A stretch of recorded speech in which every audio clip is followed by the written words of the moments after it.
Dans la capsule d'aujourd'hui, on va faire un pudding chômeur, un pain aux bananes et un gâteau salade de fruits.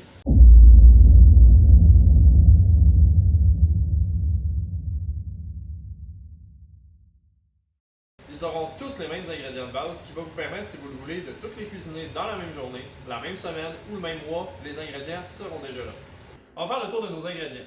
D'abord, on va utiliser de la farine tout usage. On a aussi besoin de lait, de crème 35%, d'eau, de cassonade, de sucre blanc, de beurre, de bicarbonate de soude, de poudre à pâte, de sel, d'œuf, d'extrait de vanille et puis soit du PAM, soit un peu d'huile sur un papier absorbant.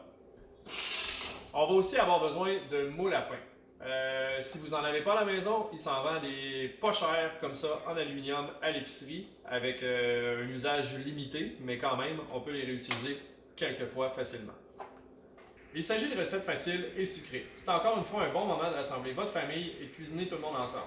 Bon, ça aurait été pas pire de vous montrer comment cuisiner en famille, mais...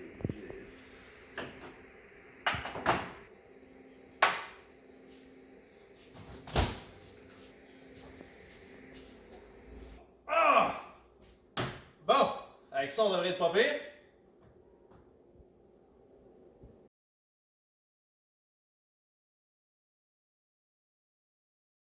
Bon, fait que le restaurant, on s'est trouvé une famille qui traînait dehors, on l'a rentré en dedans, on l'a désinfecté. Maintenant, on est prêt à cuisiner avec une famille. On va commencer par le pain aux bananes. Pour faire le pain aux bananes, ça va nous prendre 2 grands bols, un fouet, puis des ingrédients. On peut donner les outils aux plus petits. Bravo! On débute par nos ingrédients secs dans un premier bol. Le plus petit des deux si vous avez deux grandeurs différentes. Donc, ça nous prend 2 tasses de farine.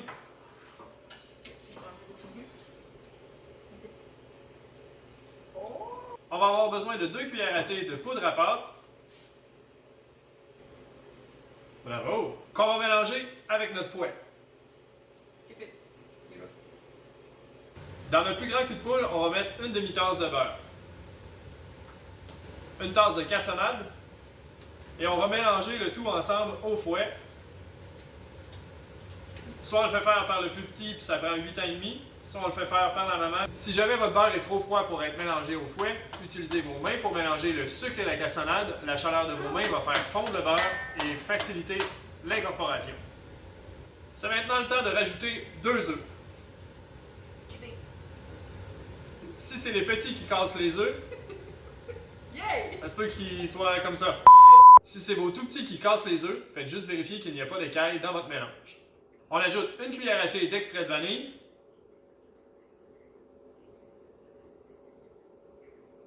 Et on mélange.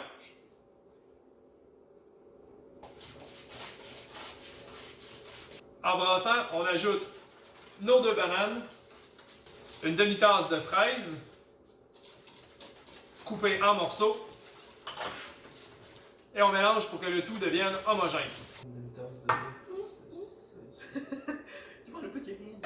Pour la prochaine étape, ça va nous prendre une demi-tasse de lait et notre mélange de sec.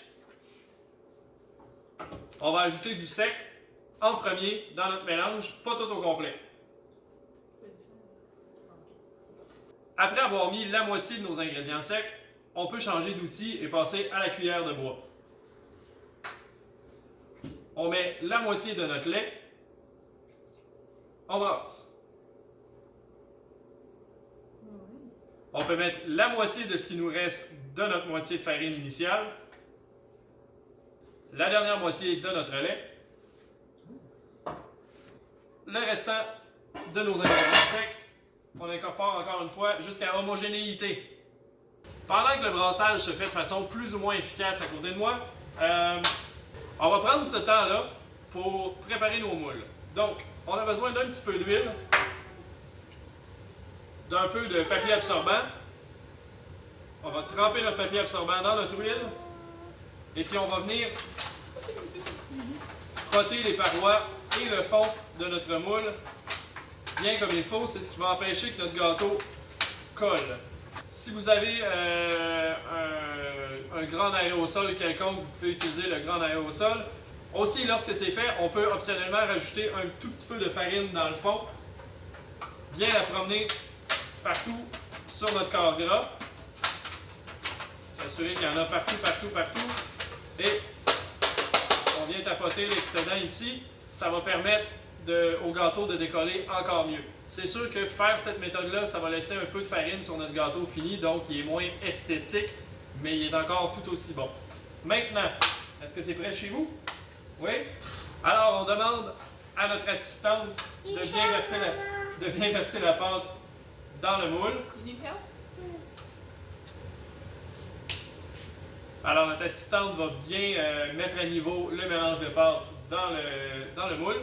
Dans un four préchauffé à 350 Fahrenheit, on va enfourner pour environ 1 heure ou jusqu'à ce qu'un cure-dent ou la pointe d'un couteau en ressorte sèche. Notre deuxième recette, ça va être un pudding chômeur. On va commencer encore une fois avec un premier cul de poule et notre farine. Alors, dans notre bol, il y a 1 tasse de farine et 1 cuillère et demie à thé de poudre à pâte.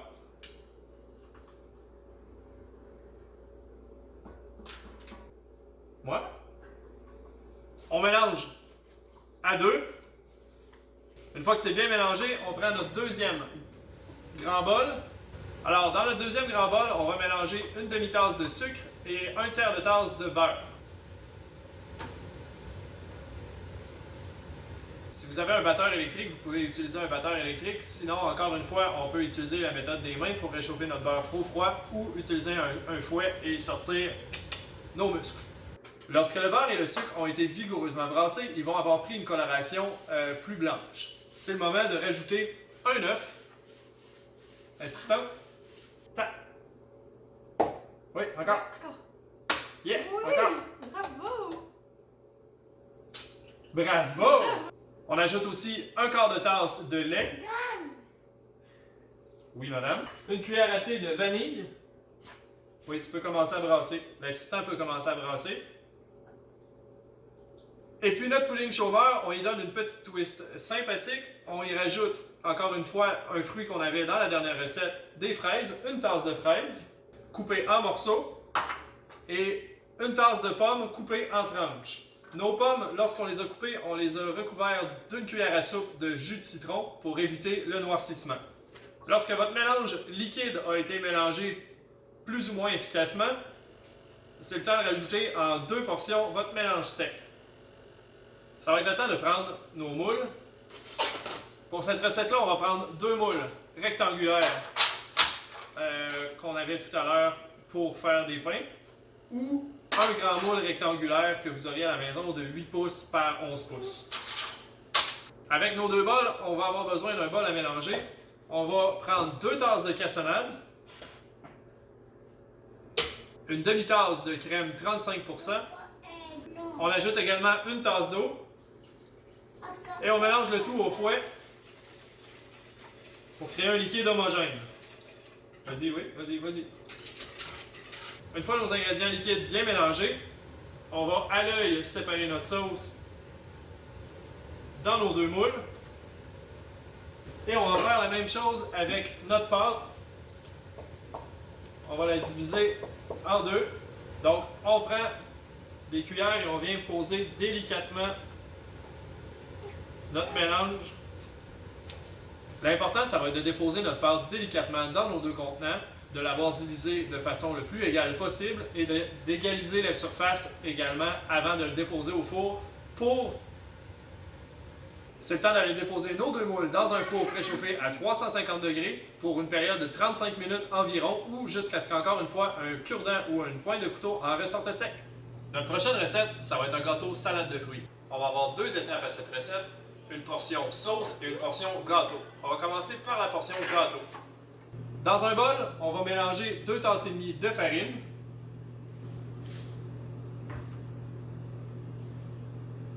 à notre farine, on va ajouter 2 cuillères à thé de bicarbonate de soude et également 1/4 de cuillère à thé de sel. On mélange avec une cuillère de bois ou avec les mains. On va poursuivre en faisant notre mélange liquide. On va prendre 1 tasse et demie de sucre dans lequel on va casser 2 œufs. Ouais, Oh! bravo! en utilisant un fouet. À ce moment-ci, c'est le temps d'y aller vigoureusement. On va blanchir notre mélange en y incorporant de l'air, comme ceci. Ensuite, on reprend nos ingrédients secs. Et comme tout à l'heure, on y va avec une portion de sec qu'on incorpore à la cuillère de bois. Lorsque votre portion d'ingrédients secs est bien incorporée, on peut y aller avec le tiers de notre salade de fruits. On a 2 tasses et demie de salade de fruits. On y va à l'œil. Le tiers. Ensuite, la moitié de ce qui nous reste de nos ingrédients secs. Après une pause pour manger quelques cerises, c'est temps de mettre la moitié de ce qui nous reste encore de notre salade de fruits. Est-ce que tu veux brasser? Vas-y. On termine nos ingrédients secs. Et on termine avec ce qui nous reste de salade de fruits. Alors, pendant que nos deux assistantes terminent de brasser notre mélange, on va encore une fois utiliser un papier absorbant et un peu d'huile et faire le tour de tous les parois du fond et des coins de nos moules. Pour ces moules-là, on n'aura pas besoin d'ajouter de farine au fond parce que de toute façon, on va mettre notre sauce au caramel dedans. Alors, ça nous servirait à rien. On prend ce qu'on a ici et on la divise dans nos deux moules.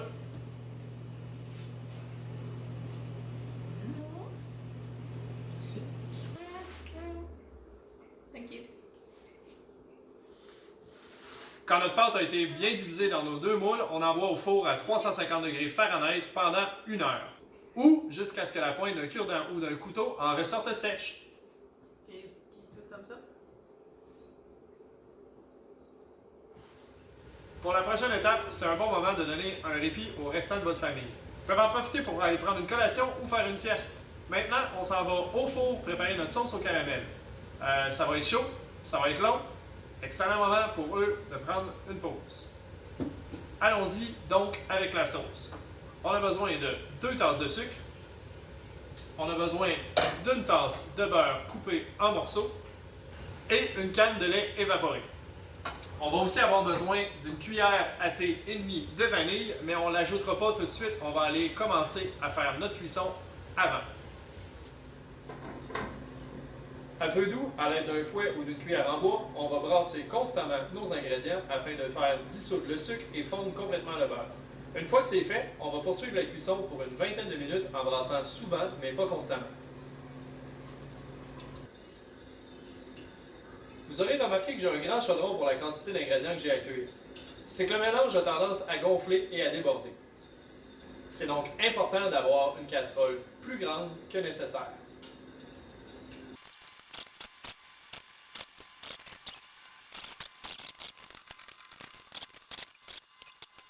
Pendant notre 20 minutes, c'est important de bien promener notre fouet sur les bords et le fond de notre casserole afin d'éviter que notre mélange brûle.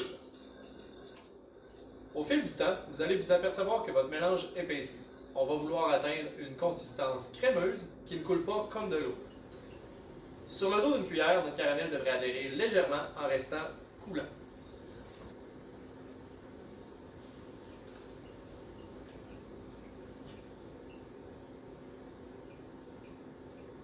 Attention, c'est très chaud. Arrivé à la consistance désirée, on éteint notre feu et on ajoute 2 cuillères à thé de vanille.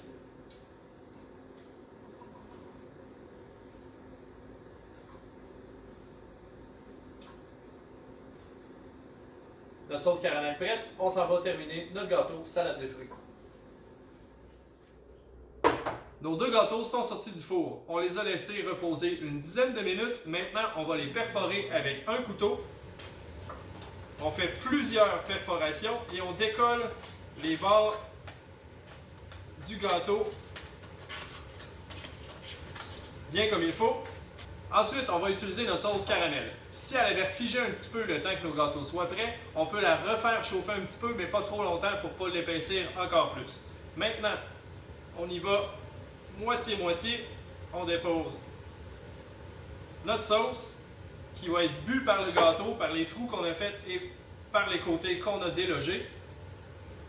On laisse encore une fois absorber une dizaine de minutes et puis c'est prêt à consommer Chaud, froid, maintenant ou demain. Nos 3 recettes maintenant sorties du four, ça va être le temps de les mettre dans une assiette et de les savourer en famille. On a le retour de notre jeune assistante.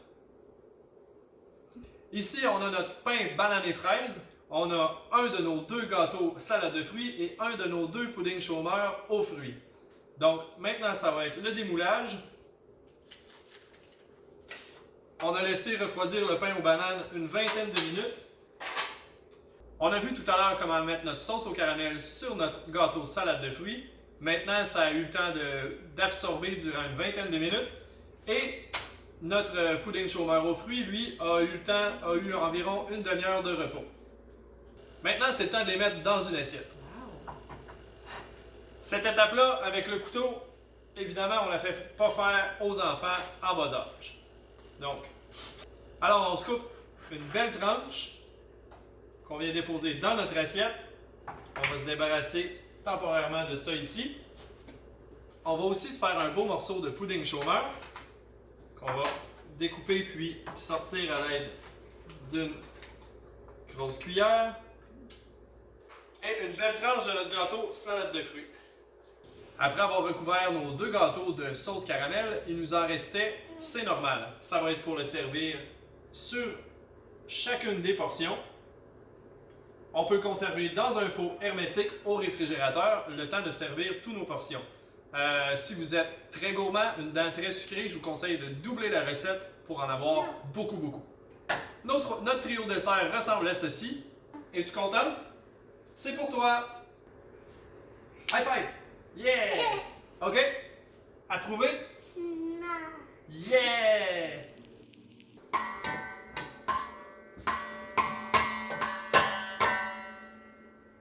Notre deuxième recette, ça va être